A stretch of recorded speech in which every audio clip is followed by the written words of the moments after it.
So, hi, Joe. Hi, Ed. Cool, super. Here again at Studio Stekker. I suppose the first question, apart from, I guess, being asked by the festival to come back, was there any doubt in your mind whether or not you wanted to do that? Only in that I wanted to bring some slightly different people along, just to have some effect on the group dynamic. Do you find that kind of having those people here has made it an easier experience or like more enjoyable experience? Yeah, I mean, I think it's just about having a slightly more diverse kind of collection of people. And it's been quieter this year, which has been great.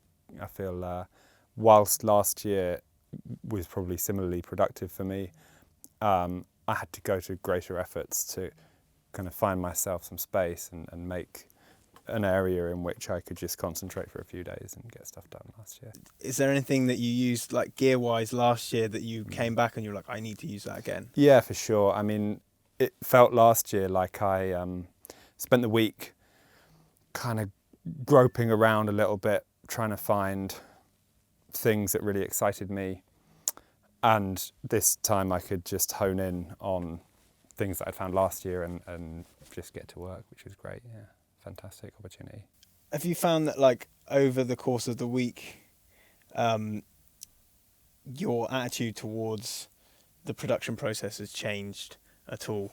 Like, or are you still kind of doing essentially the same things that you would do at home, or as being around everyone and you know your peers, I suppose, has that kind of informed the production process?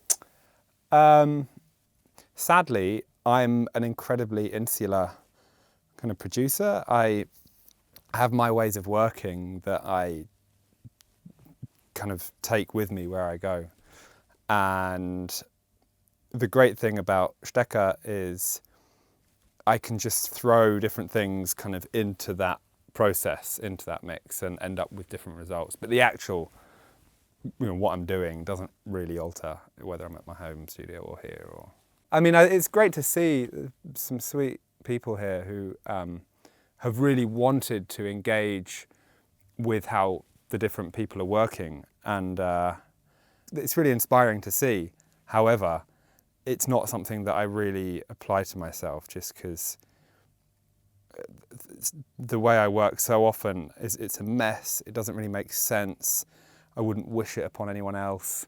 However, out of that kind of horrendous tangle, I get what I want. I kind of extract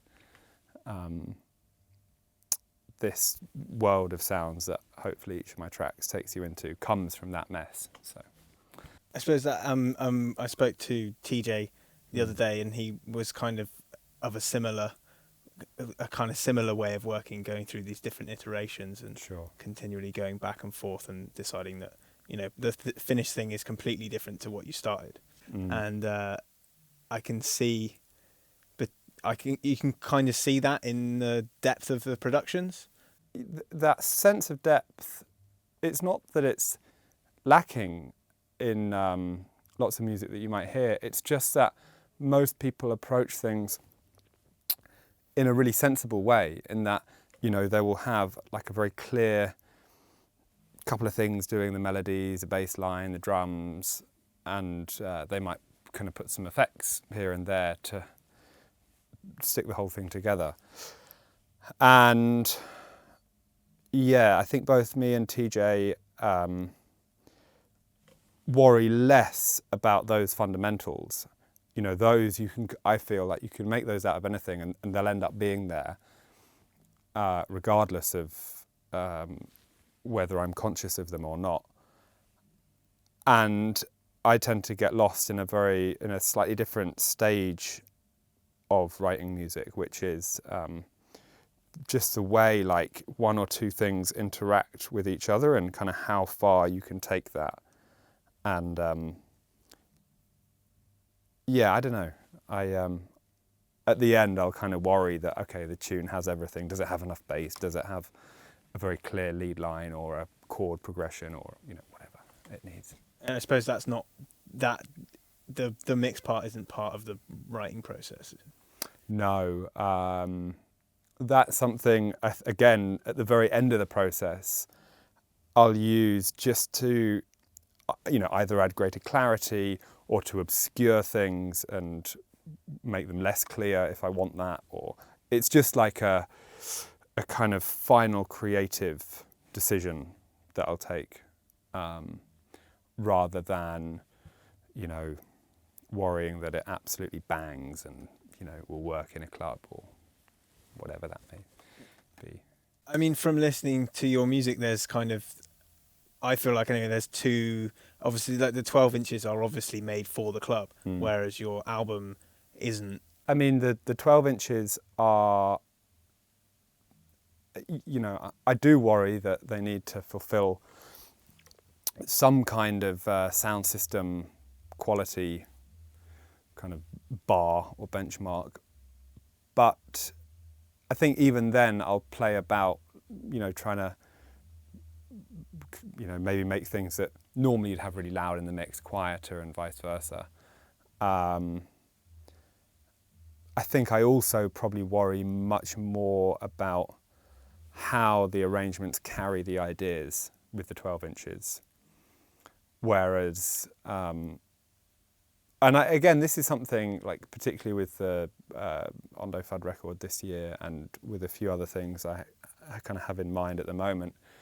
I kind of want to get away from the A side of the 12-inch, being the obvious lead track and the, maybe the B side having a slightly more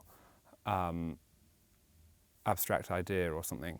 And actually play about with that, because I've noticed in my own DJing, I feel quite happy, if you can justify it, if you've taken a crowd through a really, they've had a good time on the dance floor, you can kind of get away with more abstract, more interesting stuff. And sometimes that's the music which is actually the stronger track on the record, and you might as well lead with it and say, no, this is my kind of statement with this release. Yeah, we'll see. But I think I worry about that less and less. The further you get into the industry, the less you worry about. Yeah, obviously when making music specifically for the club, I suppose. Yeah, or feeling like you have to, that always has to be the lead statement with whatever you're doing. I feel like, I've been so, I guess, I don't know whether the word is nervous or you lack confidence when you're new in the game, and you feel like, okay, well, I have to maybe prove I can do certain things. And then the longer you do it, and if things are going okay, you gain a bit of confidence and you think, well, actually, no, maybe I can actually play about with these things or do them how I would love to do them, and I'll get away with it. I don't know.